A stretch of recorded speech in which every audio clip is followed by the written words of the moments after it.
नमस्कार दर्शक बंधु आपण को आम चैनल को स्वागत। आपणकर नाम जदि चू चे चो ल ली लू ले लो अ अक्षर आरंभ होउछि तेबे एही भिडियोटी केवल आपण मानक पई एवं एही अक्षर आपणकर नाम जदि आरंभ होउछि तेबे आपणकर मेष राशि एवं नामर प्रथम अक्षर अनुसार आपणकर नक्षत्र रे मध्य विभाजित करा जायछि।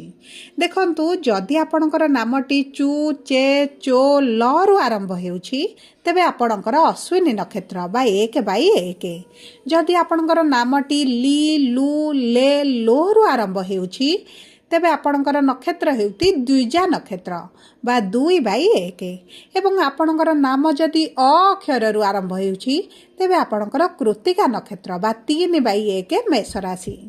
तेबे देखंतु जदि आपण आपणकर जन्म तारीख जानि नाहंती, जन्म समय जानि नाहंती एवं जन्म राशि मध्य जानि नाहंती तथापि भी आपणकर चिंतार कोनोसी आवश्यकता नाही, कारण एही भिडियोटी संपूर्ण भाव में आपणकर नाम राशि उपरे आधारित होइछि एवं ता सहित जदि आपणकर जातक अछि आपण आपणकर राशि जानिचंती सब पर मध्य आपणकर नाटी च ल अ रु आरंभ होउछि तेबे मध्य आपण भिडियोटी को शेष पर्यंत देखंतु, कारण नाम राशिर प्रभाव मध्य आम जीवन रे रही थाए।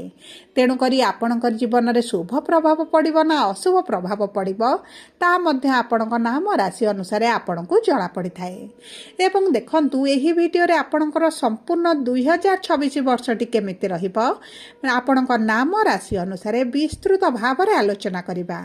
ता सहित कौन उपाय रही आपणकर शुभाशुभ फल को द्विगुणित करने एवं कौन रही प्रतिकार जहाँ आपणकर अशुभत्व को दूर करिबारे सहाय्य करिबो एही वीडियो माध्यम रे आपण को जणाइबी। सेतिपई आपण निजर व्यस्त बहुल समय मध्यरु मात्र 10 मिनिट समय आपण निज पाई दियंतु एवं कौन आग को घटिबो पाई जाउछि शुभ ना अशुभ रही ताहा मध्य जानंतु। एबे विलंब न करी आसंतु कार्यक्रमटी को आग को बढ़ाइबा, किंतु भिडियोटी को आरंभ करिबा पूर्वरु जदि आपण भी ईश्वर को आंतरिक भक्ति एवं विश्वास करंती तेबे भिडियोटी को लाइक करंतु, कमेंट बॉक्स रे जय जगन्नाथ जय मां लक्ष्मी अवश्य लिखि दियंतु।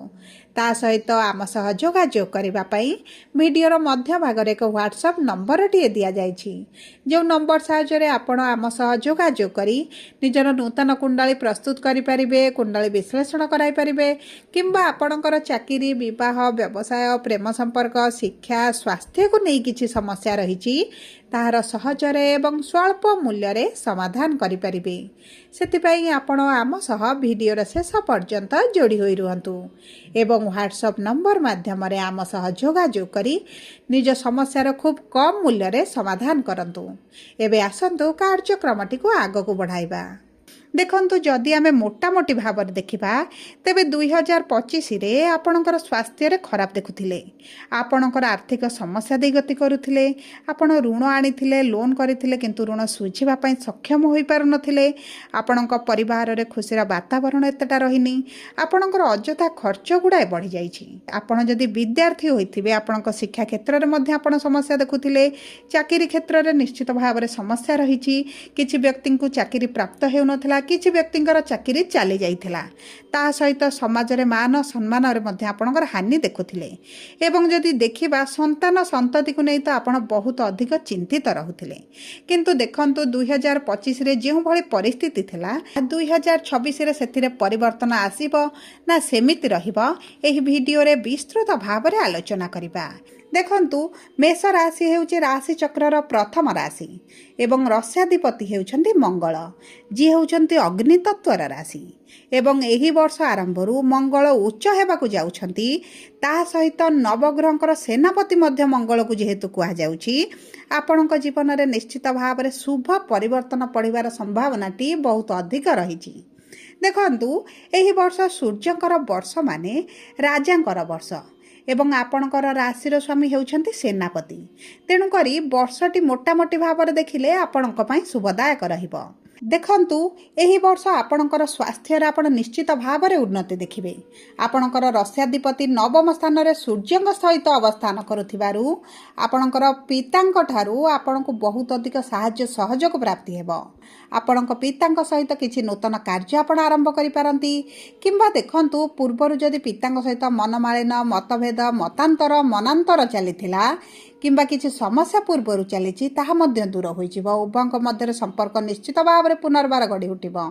କିନ୍ତୁ ଯେଉଁମାନଙ୍କର ଚାକିରି କରିଛନ୍ତି ସେମାନଙ୍କ ପ୍ରମୋସନରେ କିଛିଟା ବାଧା ବିଘ୍ନ ସମସ୍ୟା ଦେଖାଦେଇପାରେ। ଏହି ବର୍ଷରେ ଭୂମି, ଯାନ, ଭବନ, ବାହନ, ଭୂଷଣ ପ୍ରାପ୍ତିର ବହୁତ ଅଧିକ ଯୋଗ ବନୁଛି।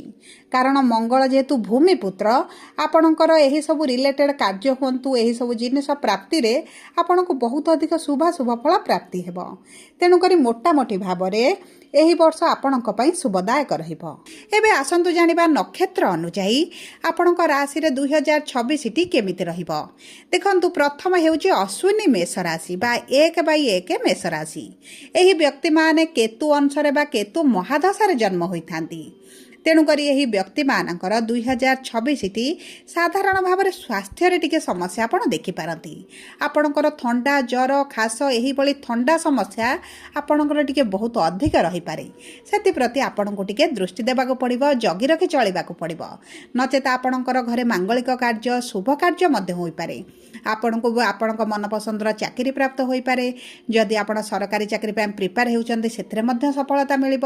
ଉଚ୍ଚଶିକ୍ଷା କରିବାର ତ ବହୁତ ଅଧିକ ସମ୍ଭାବନାଟି ଦେଖାଯାଉଛି। ତେବେ ଆସନ୍ତୁ ଜାଣିବା କିପରି ରହିବ ଦ୍ୱିଜା ମେଷ ବା 2/1 ମେଷ ରାଶିର ଏହି 2026 ବର୍ଷଟି। ଦେଖନ୍ତୁ, ଦ୍ୱିଜା ନକ୍ଷତ୍ରର ବ୍ୟକ୍ତିମାନେ ଶୁକ୍ର ଅଂଶରେ ବା ଶୁକ୍ର ମହାଦଶାରେ ଜନ୍ମିତ ହୋଇଥାନ୍ତି ଏବଂ ଏହି 2026ରେ ଆପଣଙ୍କ ନକ୍ଷତ୍ରର ସ୍ୱାମୀ ଶୁକ୍ର ଯେହେତୁ ଉଚ୍ଚ ରହିଛନ୍ତି, ଆପଣ ଯଦି କଳା, ଅଭିନୟ, ଗୀତ, ନାଚ କିମ୍ବା ଏହିଭଳି କ୍ଷେତ୍ରରେ ଆପଣ କିଛି କାର୍ଯ୍ୟରତ ଅଛନ୍ତି କିମ୍ବା ଆପଣ ନିଜେ ଏହି କ୍ଷେତ୍ରରେ କାର୍ଯ୍ୟ କରୁଛନ୍ତି, ତେବେ ମଧ୍ୟ ଆପଣଙ୍କୁ ବହୁତ ଅଧିକ ସଫଳତା ପ୍ରାପ୍ତ ହେବ। ଏବଂ ଦେଖନ୍ତୁ, ଆପଣଙ୍କ କର୍ମକ୍ଷେତ୍ରରେ ଅଧିକ ଶୁଭାଶୁଭ ଫଳ ପ୍ରାପ୍ତି ହେବା ସହିତ ଆପଣଙ୍କ ସାଂସାରିକ ଜୀବନରେ ମଧ୍ୟ ଆପଣ ଖୁସି, ସୁଖ, ସମୃଦ୍ଧି ମଧ୍ୟ ଦେଖିବେ। ଆପଣଙ୍କ ପରିବାର ମଧ୍ୟରେ ସ୍ନେହ, ଶ୍ରଦ୍ଧା ବଢ଼ିଯିବ। ଭୂମି, ଯାନ, ବାହନ ମଧ୍ୟ ଆପଣ କ୍ରୟ କରିପାରନ୍ତି। ଯଦି କିଛି ଗୃହ କରିବା ପାଇଁ ଚାହୁଁଥିଲେ ତେବେ ମଧ୍ୟ ଶୁଭଦାୟକ ରହିବ। ଯଦି କିଛି ବ୍ୟବସାୟ ଆରମ୍ଭ କରିବା ପାଇଁ ଚାହୁଁଥିଲେ ତାହା ମଧ୍ୟ ଅତି ଉତ୍ତମ ରହିବ। ଆପଣମାନଙ୍କ ପାଇଁ ଏହି 2026ଟି ଅଧିକ ଶୁଭଦାୟକ ରହିଛି। ଏବେ ଆସନ୍ତୁ ଜାଣିବା କୃତ୍ତିକା ମେଷ ବା 3/1 ମେଷ ରାଶିଙ୍କ ବିଷୟରେ। ଦେଖନ୍ତୁ, ଏହି ରାଶିର ବ୍ୟକ୍ତିମାନେ ସୂର୍ଯ୍ୟ ଅଂଶରେ ବା ସୂର୍ଯ୍ୟ ମହାଦଶାରେ ଜନ୍ମିତ ହୋଇଥାନ୍ତି ଏବଂ ଏହି 2026 ବର୍ଷଟି ଯେହେତୁ ସୂର୍ଯ୍ୟଙ୍କର ବର୍ଷ, ଆପଣଙ୍କ ରାଶିର ସ୍ୱାମୀଙ୍କର ବର୍ଷ, ଆପଣଙ୍କ ନକ୍ଷତ୍ରର ସ୍ୱାମୀଙ୍କର ବର୍ଷ, ଆପଣଙ୍କ ପାଖକୁ ବହୁତ ଅଧିକ ଅପରଚ୍ୟୁନିଟିଜ୍ ଆସିବ। ଯଦି ଆପଣ ବ୍ୟବସାୟ କରିବା ପାଇଁ ଚାହୁଁଥିଲେ ତେବେ ଆପଣଙ୍କୁ ବହୁତ ଅଧିକ ସଫଳତା ପ୍ରାପ୍ତି ହେବ। ଆପଣ ଯଦି ଚାକିରିରେ ପରିବର୍ତ୍ତନ ଚାହୁଁଛନ୍ତି, ଆପଣ ଚାକିରି ଛାଡ଼ି ଯଦି ବ୍ୟବସାୟକୁ ଆସିବାକୁ ଚାହୁଁଛନ୍ତି ତାହା ମଧ୍ୟ ଶୁଭ ରହିବ। ଆପଣଙ୍କ ବିବାହର ଯୋଗ ବହୁତ ରହିଛି ଏବଂ ଆପଣଙ୍କର ଯଦି ଦ୍ୱିତୀୟ ବିବାହ କରିବା ପାଇଁ ଚାହୁଁଥିଲେ ତାହା ମଧ୍ୟ ଉତ୍ତମ ରହିବ।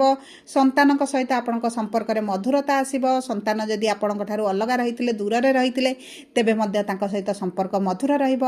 ଦେଖନ୍ତୁ, ସମସ୍ତ 3ଟି ଯାକ ନକ୍ଷତ୍ରର ମେଷ ରାଶିର ବ୍ୟକ୍ତିବିଶେଷଙ୍କ ପାଇଁ ମୋଟାମୋଟି ଭାବେ ଦେଖିବାକୁ ଗଲେ 2026ଟି ବହୁତ ଅଧିକ ଶୁଭଦାୟକ ରହିଛି।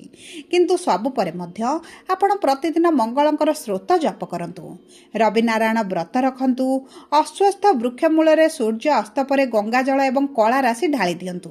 ଯଦି ଶନି 7.5ର ପ୍ରଭାବ ଆପଣଙ୍କ ଉପରେ ଅଧିକ ରହୁଥିବ, ତା ସହିତ ଆପଣ ମଙ୍ଗଳବାର ବ୍ରତ କରନ୍ତୁ, ଆପଣଙ୍କ ପାଇଁ ଶୁଭଦାୟକ ରହିବ। ଯଦି ଆପଣଙ୍କର ମେଷ ରାଶି ହୋଇଥାଏ, ଭିଡ଼ିଓଟି କିଭଳି ଲାଗିଲା କମେଣ୍ଟ ବକ୍ସରେ ଲେଖି ଜଣାନ୍ତୁ। ଯଦି ଆପଣଙ୍କ ପ୍ରିୟଜନଙ୍କର ମେଷ ରାଶି ହୋଇଥାଏ, ଭିଡ଼ିଓଟି ତାଙ୍କ ସହ ସେୟାର କରନ୍ତୁ। ଧନ୍ୟବାଦ।